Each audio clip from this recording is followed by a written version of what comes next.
Bonsoir et merci d'être avec nous pour cette édition à la une. Le président rwandais Paul Kagame a prêté serment en présence d'une douzaine de chefs d'État africains. Il a été réélu le 4 août dernier avec près de 98% des suffrages exprimés. Le vice-président ivoirien Daniel Kablan-Duncan a pris part à la cérémonie. 109 cas de violence sur des femmes et des filles enregistrés en 2016 et 60 cas en 2017. La Commission nationale des droits de l'homme tire la sonnette sur l'accroissement des cas de violence dans le pays, notamment sur des mineurs. L'Espagne débute 3 jours de deuil national au lendemain des attentats en Catalogne. 14 personnes ont été tuées, une centaine blessées dans les attaques perpétrées sur les Ramblas de Barcelone et plus loin à 120 km à Cambrils. Bienvenue dans ce tour de l'actualité. Ce vendredi a eu lieu la cérémonie d'investiture du président rwandais à Kigali. Elle a été rehaussée par la présence du vice-président ivoirien Daniel Kablan-Duncan, représentant le président de la République Alassane Ouattara. Le président Paul Kagame a prêté serment en présence d'une douzaine de chefs d'État africains. À Ouattoury. Le stade Amahoro de Kigali, théâtre ce vendredi 18 août d'une cérémonie riche en couleurs et très rythmée pour le président rwandais Paul Kagame qui inaugure ainsi son 3e mandat. Réélu le 4 août avec près de 98% des suffrages exprimés, le président Kagame a prêté serment en présence d'une douzaine de chefs d'État africains. Le vice-président Daniel Kablan-Duncan a représenté le chef de l'État, le président Alassane Ouattara, à cette cérémonie d'investiture. Dans son mot de bienvenue aux délégations présentes à Kigali, la ministre des Affaires étrangères, Louise Mushikiwabo, a indiqué que le Rwanda est un pays qui vient de loin, un pays qui s'est donné les moyens d'aller plus loin avec le président Paul Kagame. Le président Kagame qui a pour sa part salué la présence de ses frères et sœurs africains. Pour lui, l'Afrique a été aux côtés du Rwanda quand il en avait besoin et c'est avec fierté que le peuple rwandais va contribuer à la grandeur du continent. Au terme de cette cérémonie d'investiture, le vice-président Daniel Kablan-Duncan s'est dit honoré d'avoir représenté le chef de l'État à Kigali. Nous avons transmis au président Paul Kagame les salutations et les félicitations donc, du président de la République. Et disons que nous avons échangé avec lui dans le sens de la prochaine réunion qui doit se tenir à Abidjan concernant le sommet Union européenne, Union africaine. Le président Paul Kagame a bien voulu nous confirmer sa présence effective lors donc de ce sommet et nous a indiqué tout le bien aussi qu'il pensait de la Côte d'Ivoire. Il faut dire que nous avons été très ravis d'être ici. Le Rwanda a changé totalement. C'est un pays qui est en pleine croissance économique, qui est en plein changement. Et sous l'égide du président Paul Kagame, c'est un pays donc, qui donne beaucoup d'espoir au niveau de l'Afrique parce que non seulement la croissance est forte, mais la modernisation se fait de manière rapide. Avec, comme vous avez pu voir, donc des rues qui sont très propres. Vous avez pu voir, disons que les secteurs des TIC qui se développent fortement, l'agriculture, etc. Donc on a des champs de coopération qui vont donc se mettre en place. Et je pense qu'on va mettre en place la commission mixte, la grande commission mixte, et tous ces secteurs-là doivent faire l'objet d'un développement. Le vice-président de la République, Daniel Kablan-Duncan, qui avait pour accompagnatrice tout au long de son séjour la ministre de l'Agriculture, Géraldine Mukeshimana, a réitéré ses remerciements aux autorités rwandaises pour leur sollicitude. Le vice-président a quitté Kigali ce vendredi 18 août aux environs de 18h30 heure locale pour Abidjan. Pourquoi est-il crucial de gérer les compétences? La question est abordée à Grand-Bassam, aux assises de l'Association des professionnels des ressources humaines de Côte d'Ivoire. Les entreprises sont en quête permanente de compétitivité dans un environnement concurrentiel. Mahama Traoré, Herman Guivé. Concurrence, survie, leadership, Autant de défis qui font de la gestion des compétences une question capitale pour toute entreprise. Capitale pour les entreprises, mais surtout délicate pour les premiers responsables concernés, que sont les gestionnaires des ressources humaines. Les compétences sont rares et quand on les a, il faut les maintenir, il faut les fidéliser, il faut les développer, il faut les récompenser. Le monde dans lequel nous vivons aujourd'hui est un monde de compétition. C'est un monde où les enjeux économiques sont très importants. Il faut nécessairement que nous ayons des ressources humaines de qualité, que nous ayons un capital humain compétent, productif et surtout mobilisé. Le défi de la gestion des compétences est au cœur de la 7e université des ressources humaines, parrain de ces assises organisées par l'Association des professionnels des ressources humaines de Côte d'Ivoire. Le ministre Jean-Claude Kouassi préconise plus d'investissement dans le capital humain. Loin d'être un coût qu'il faut minimiser, l'homme devient de plus en plus, et le deviendra encore plus, une ressource, un capital qu'il faut développer afin d'en tirer le meilleur parti, que ce soit pour l'entreprise ou pour l'État employeur. Et le ministre de l'Emploi et de la Protection sociale d'inviter les responsables de personnel à rompre avec l'idée selon laquelle le secteur privé, seul, regorge de compétences. Selon lui, le service public est également assuré par un personnel de qualité. Tablons à présent sur les élections des délégués de la Mutuelle générale des fonctionnaires et agents de l'État de Côte d'Ivoire. La date limite des dépôts de candidature est repoussée au vendredi prochain. D'autres mesures sont prises pour rendre le processus plus aisé. On écoute le président du comité électoral.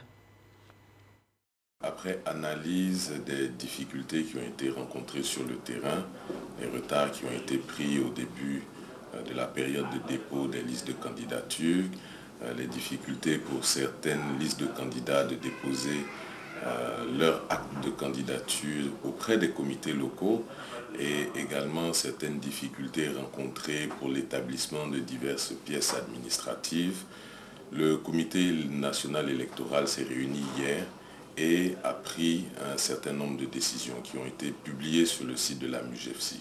Pour l'essentiel, ce qu'il faut en retenir, c'est que la durée de validité des attestations de présence ainsi que des casiers judiciaires recevables dans les actes de dépôt de candidature a été portée de 3 à 6 mois. Donc, la date limite de dépôt des candidatures qui était initialement fixée à ce vendredi 18 août a donc été reportée à vendredi prochain 25 août 2017.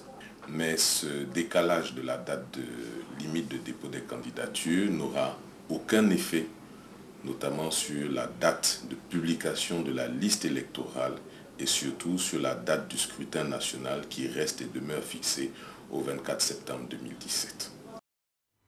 Une soixantaine de journalistes sont instruits sur la communication parlementaire. C'est une initiative du Parlement ivoirien. L'Assemblée nationale veut permettre aux hommes de médias de mieux communiquer sur ces activités. Sidonie Davila.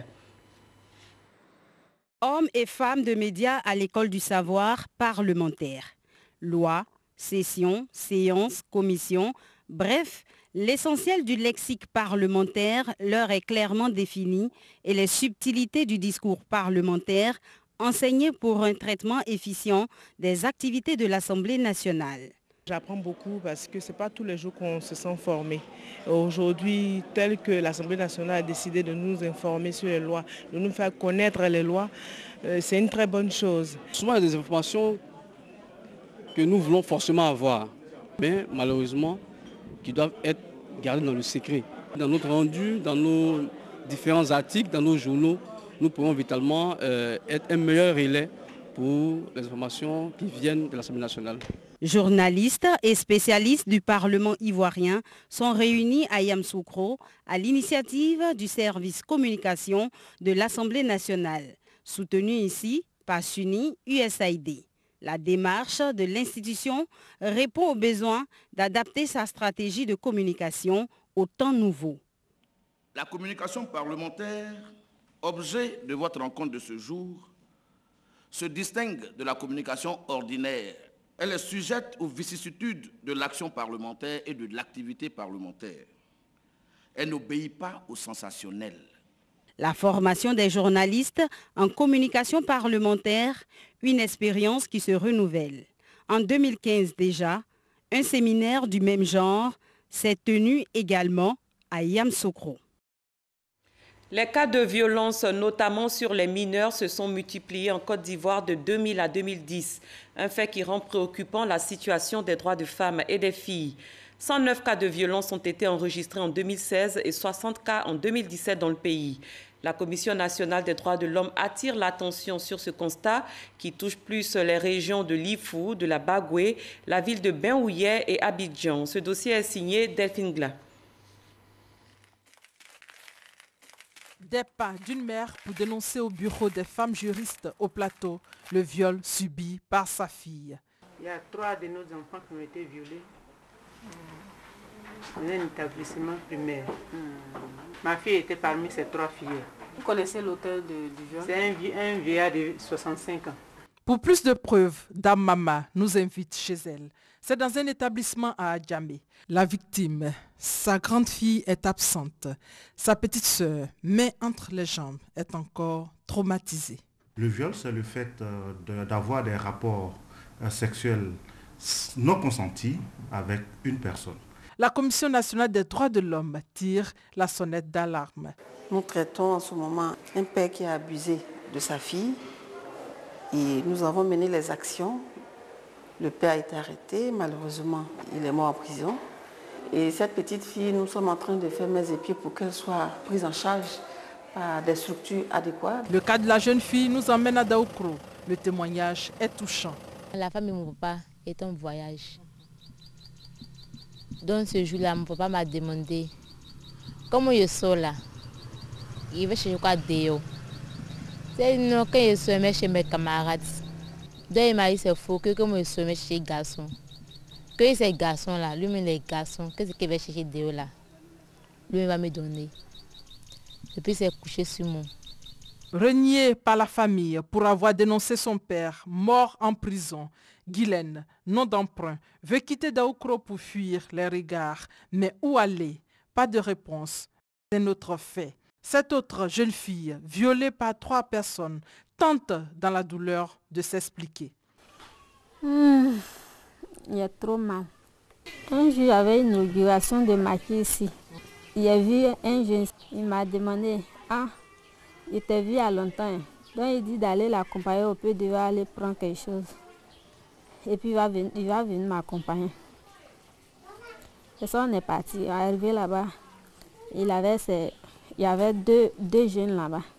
Ça, ils m'ont attrapé pour aller me mettre dans leur maison. Son mari est toujours sous le choc. Il condamne. Ça m'a vraiment choqué. Ça m'a beaucoup marqué jusqu'à présent. Ça continue de me marquer. J'ai pris la vie du bon côté. J'ai accepté de reprendre avec elle, de continuer avec elle. Et on est ensemble jusqu'à présent. Karine est en classe de 5e. Elle raconte son cauchemar. Je suis partie au marché. Quand je suis déposé manioc là à la maison, là. En venant à la maison, le jeune m'a attrapé. Il m'a fait du mal. C'était en pleine journée, il m'avait 11 à 14 heures. Sa famille, son seul soutien. Quand on allait voir le gynécologue, effectivement, il a été violé. On a fait son test au VIH-Sida, c'est à moi ils ont donné le résultat. Tout le temps, elle m'appelle, elle dit papa. Elle dit quand le professeur s'approche de moi, vraiment, j'ai peur. Recrudescence des cas de viol, les régions les plus touchées en Côte d'Ivoire sont les régions de Lifou, de la Bagoué et la ville de Benouin. La Commission nationale des droits de l'homme fait le point de la situation en Côte d'Ivoire. En 2016, nous avons documenté 109 cas. Ces cas ont été traités par les commissaires et ces personnes, les violeurs ont été tous identifiés et la plupart croupissent en prison. Pour l'année 2017, nous sommes à une 60aine de cas qui s'est présenté à la commission que nous sommes en train de traiter également.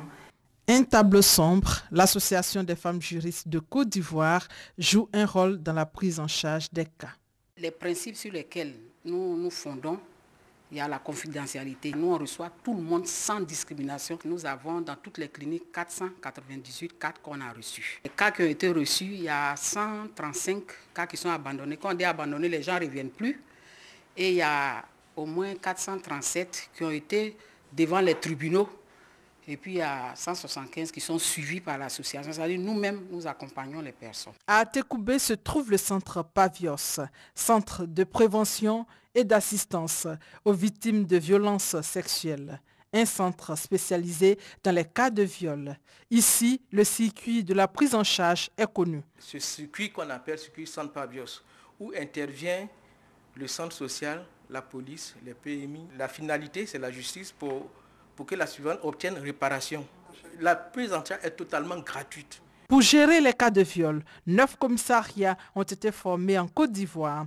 Parmi eux, le 17e arrondissement de Yopougon, Niagon. Nous avons deux registres, un registre VBG et un registre enfant.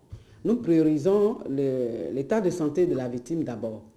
Et donc après enregistrement, nous les référons à la structure sanitaire adéquate ou bien l'ONG qui fait les constatations et ces victimes-là nous reviennent pour le suivi sur le terrain si ils ont des préoccupations et autres. Des cas de viol sur mineurs donnent le vertige. C'est des fillettes qui ont été conduites par un jeune homme dans la forêt de Banco.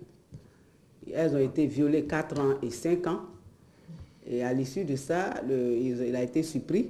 Il avait même l'intention de commettre d'autres actes plus atroces, une boîte d'allumettes, une paire de ciseaux. C'est une situation qui interpelle. Le viol est puni par l'article 354 du Code pénal ivoirien. Souvent, dans l'immense majorité des cas, les femmes violées ne portent pas plainte. Conséquence, nombre de violeurs sont donc toujours dans la nature. La Commission des droits de l'homme souhaite. Nous souhaitons qu'une réponse soit apportée lors de la révision du Code de procédure pénale. Le viol est considéré comme un crime dans le Code pénal, l'article 254. Le juge est obligé de requalifier. Souvent cela pas juste par rapport à la victime. Tantôt, le viol est requalifié d'attentat à la pudeur. Et le viol est un crime, or l'attentat à la pudeur est un délit. Ce qui fait qu'en requalifiant le viol d'attentat à la pudeur, on diminue ou on enlève une sévérité dans les peines. Le viol, il est passible de peines qui peuvent aller jusqu'à 20 ans d'emprisonnement ferme, et donc c'est des infractions suffisamment graves. Or, l'attentat à la pudeur, il est moins sanctionné. Cependant, il faut indiquer que c'est parce qu'à un moment donné aussi, la cour d'assises qui connaît des crimes ne se tenant pas, les juges avaient estimé qu'il fallait juger plus vite les infracteurs et requalifier d'attentat à la pudeur. Il faut revenir à la sévérité. Mais en attendant, le viol reste une pilule difficile à avaler. À quoi reconnaît-on un homme qui exerce des violences sur les femmes? Quel est son profil? Delphine Gla a échangé avec un sociologue pour avoir des réponses.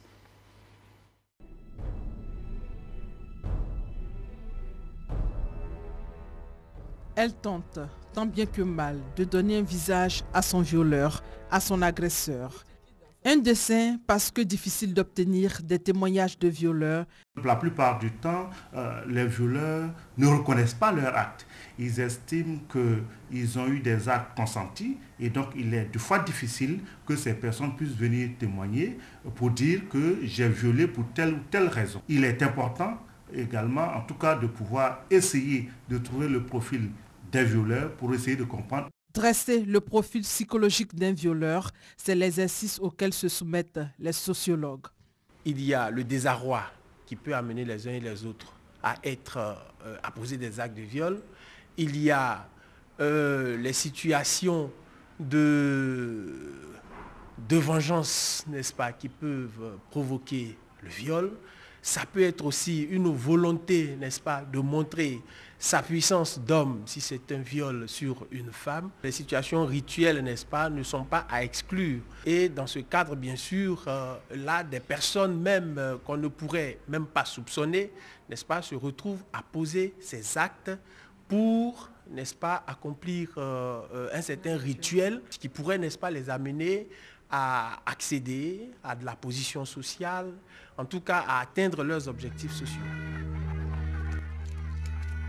C'est un auteur de viol. Ce monsieur, il a plus de 70 ans et il a violé plus de 8 enfants. 8 enfants, il a été interpellé, conduit en prison. Bon, malheureusement, il n'a pas supporté, mais c'était vraiment un cas atroce où il y a des mineurs de 4 ans jusqu'à 14 ans. Le violeur, c'est non seulement celui qu'on connaît, mais c'est aussi celui qu'on ne connaît pas. C'est quelqu'un à qui on est habitué. C'est aussi quelqu'un qui est de notre milieu, mais parfois quelqu'un qui n'est pas de notre milieu, mais quelqu'un qui tente d'entrer dans notre intimité et d'avoir notre confiance et qui abuse à la fin de cette confiance. Comprendre le violeur, ce n'est pas l'excuser. Il y a des profils de violeurs très différents. Ce sont des hommes qui ont de gros problèmes de relation à l'autre. Tous les violeurs ont une stratégie qu'on peut identifier. Ils embrouillent l'esprit de leur victime et ils commettent l'acte, un acte condamnable. Dans le domaine de la sécurité, 16 présumés faussaires ont été arrêtés par l'unité de lutte contre la criminalité transnationale organisée. Ces individus spécialisés dans la fabrication de faux documents administratifs seront traduits devant la justice pour répondre de leurs actes. Abou Sanougou. Les fins limiers de l'unité de lutte contre la criminalité transnationale organisée les présentent comme de véritables artistes. Ces 16 individus seraient spécialisés dans l'émission de faux documents administratifs. Ils ont été interpellés dans la commune du Plateau avec en leur possession de faux documents administratifs, des faux cachets de magistrats, de commissaires de police, de maires, de préfets et de ministres. Et ils savent également imiter les signatures d'autres autorités de la place. D'après les enquêteurs, les faux documents qu'ils réalisent sont d'une qualité déconcertante. Des sésames falsifiés qui permettent de déjouer la plupart des contrôles. Ce sont des vrais imprimés qu'ils utilisent, mais les cachets nominatifs, les signatures et les cachets de ces services sont faux. Ils ont des cachets nominatifs qui portent le nom des autorités judiciaires, des autorités administratives et des autorités militaires. Que faire pour obtenir de vrais papiers administratifs? À cette question, le commissaire divisionnaire Bonaventure Adomou indique la voie à suivre. Une tendance effectivement qui ne sait pas que ces personnes s'adonnent à la fabrication de faux documents. Cette tendance est de bonne foi. Les administrations judiciaires, civiles et autres, dans lesquelles on peut faire établir ces documents, qu'elles aillent là-bas dorénavant, au risque de se faire complices de ces faussaires-là. Ces présumés faussaires seront traduits devant les autorités judiciaires, où ils devront répondre de leurs actes. En politique, le secrétaire général par intérim du RDR sillonne le district de Yamoussoukro. Une tournée de sensibilisation et d'information. Amadou Soumaoro a appelé les militants et sympathisants du parti à la mobilisation pour la réussite du 3e congrès ordinaire du Rassemblement des Républicains. Abou Sanougou. Il s'est agi pour le secrétaire général par intérim du Rassemblement des Républicains d'échanger avec les militants du parti et donner des informations concernant le 3e congrès ordinaire du parti. Les militants venus de Tébissou, Didjevi et Atiegouakro ont suite à l'appel à la mobilisation autour du congrès pris l'engagement de se rendre massivement à ce grand rendez-vous de leur parti. Yamoussoukro est déjà prêt mobilisé et nous allons annoncer très bientôt 3000 militants. On voit tous au congrès. Oui, bien sûr, Yamoussoukro sera présent. Les mots prononcés par le secrétaire général ont galvanisé en tout cas tous les militants qui étaient dans la salle et sur cette base-là, on pense que nous aurons une belle fête. Amadou Soumaoro les a invités à l'unité et au rassemblement autour du président de la République Alassane Ouattara. Tout en encourageant l'union au sein du RHDP, il a souligné que le RDR sortira fort et uni de ce 3e congrès. Nous voulons montrer à l'occasion de ce congrès que nous sommes rassemblés et que nous sommes unis, unis au service de notre pays, unis autour du chef de l'État. Et le RDR, après ce congrès, veut jouer une pleine partition, disons, aux côtés de toutes les autres forces de la nation dans le processus du développement économique. Le RDR pour une Côte d'Ivoire rassemblée. C'est le thème du 3e congrès. Mais avant sa rencontre avec les militants, le secrétaire général par intérim du RDR, qui entend poursuivre sa tournée de sensibilisation et de remobilisation dans les autres villes du pays, est allé présenter ses civilités à l'imam central de la grande mosquée de Yamoussoukro. Mamadou Sangafowa Koulibaly, cadre du RDR, est également en tournée de mobilisation. Il était à Bingerville pour galvaniser la base du parti. Mamadou Sangafowa Koulibaly a rassuré les jeunes quant à la prise en compte de leurs préoccupations lors du 3e congrès du RDR prévu les 9 et 10 septembre prochains. À l'étranger, au Mali, Aliou Mahama Touré, chef de la police islamique pendant l'occupation de Gao par les islamistes, a été condamné ce vendredi à 10 ans de prison par la cour d'assises de Bamako. Il est notamment accusé d'avoir imposé un régime de terreur sur les habitants et coupé lui-même les mains de voleurs présumés. De plus, les terroristes étrangers s'appuyaient sur ce natif de Gao pour imposer localement leurs lois. Je vous donne à présent lecture de ce télégramme officiel du président de la République Alassane Ouattara, adressé à Sa Majesté Felipe VI, roi d'Espagne. Majesté, c'est avec une profonde affliction que j'ai appris l'effroyable nouvelle des lâches attentats terroristes survenus dans l'après-midi du 17 août 2017 sur l'avenue emblématique des Ramblas de Barcelone, puis dans la nuit du vendredi 18 août, peu après minuit, dans la ville de Cambrils, à 120 km plus loin, qui ont occasionné au total 14 morts et plus de 100 blessés. Face à ces tragédies injustifiables, le peuple et le gouvernement ivoirien se joignent à moi pour condamner avec fermeté ces actes ignobles et exprimer la solidarité de la nation ivoirienne au peuple ami du Royaume d'Espagne. En ces moments de grande douleur, je voudrais adresser à votre Majesté, au peuple et au gouvernement espagnol ainsi qu'aux familles éplorées mes condoléances les plus émues. Je vous prie de bien vouloir transmettre mes vœux ardents de réconfort et de prompt rétablissement aux blessés. En vous assurant de ma profonde compassion et de ma grande sympathie, je vous prie d'agréer, Majesté, l'expression de ma très haute considération. Alassane Ouattara, président de la République de Côte d'Ivoire. Comme je le disais donc, l'Espagne a décrété 3 jours de deuil national du 18 au 20 août en hommage aux victimes de l'attentat de Barcelone. Tous les drapeaux seront en berne durant cette période. Gabriel Zani. Jour de recueillement ce vendredi dans la région catalane en Espagne. Un deuil provoqué hier jeudi sur les Ramblas par la course folle d'une camionnette qui a renversé sur son passage des personnes. Quelques heures plus tard, au cours de la nuit de jeudi à vendredi, une deuxième attaque selon le même mode opératoire stoppée à Cambrils, au sud de Barcelone. Les 5 passagers du véhicule sont abattus par la police catalane.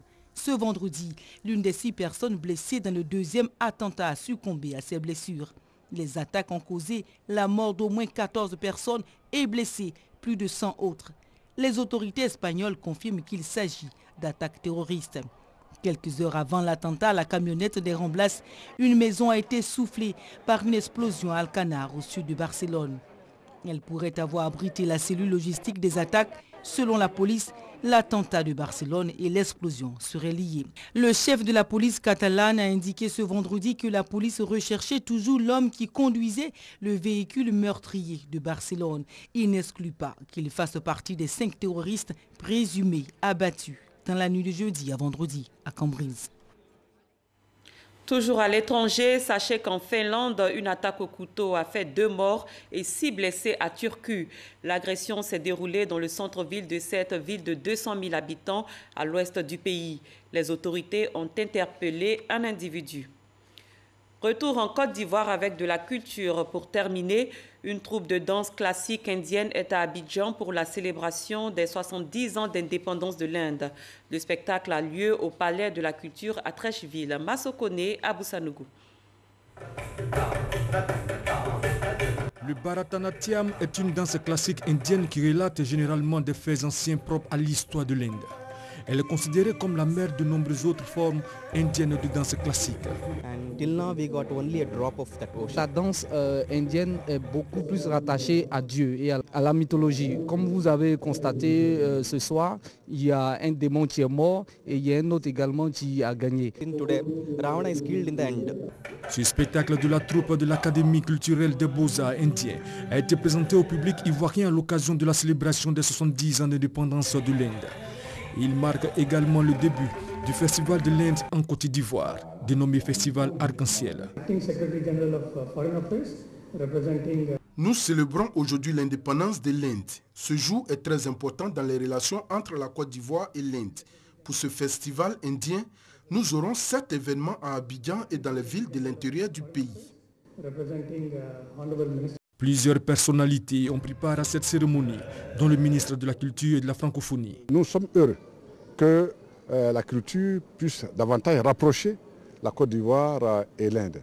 Excellence m'a déjà promis de nous soutenir dans le domaine du cinéma, puisqu'il a pris des engagements très forts pour que l'année prochaine nous puissions envoyer quelques-uns de nos acteurs en formation en Inde. C'est-à-dire que la coopération culturelle entre l'Inde et la Côte d'Ivoire se renforce à notre grand bonheur. La Côte d'Ivoire ne compte qu'environ près de 1500 ressortissants indiens. Néanmoins, l'Inde reste un partenaire privilégié dans divers secteurs d'activité. L'Inde est le premier importateur de noix, de cajou ivoirienne et s'intéresse de plus en plus au potentiel minier et pétrolier du pays. C'est la fin de cette édition. Merci de votre aimable attention. Excellente fin de soirée. À très bientôt.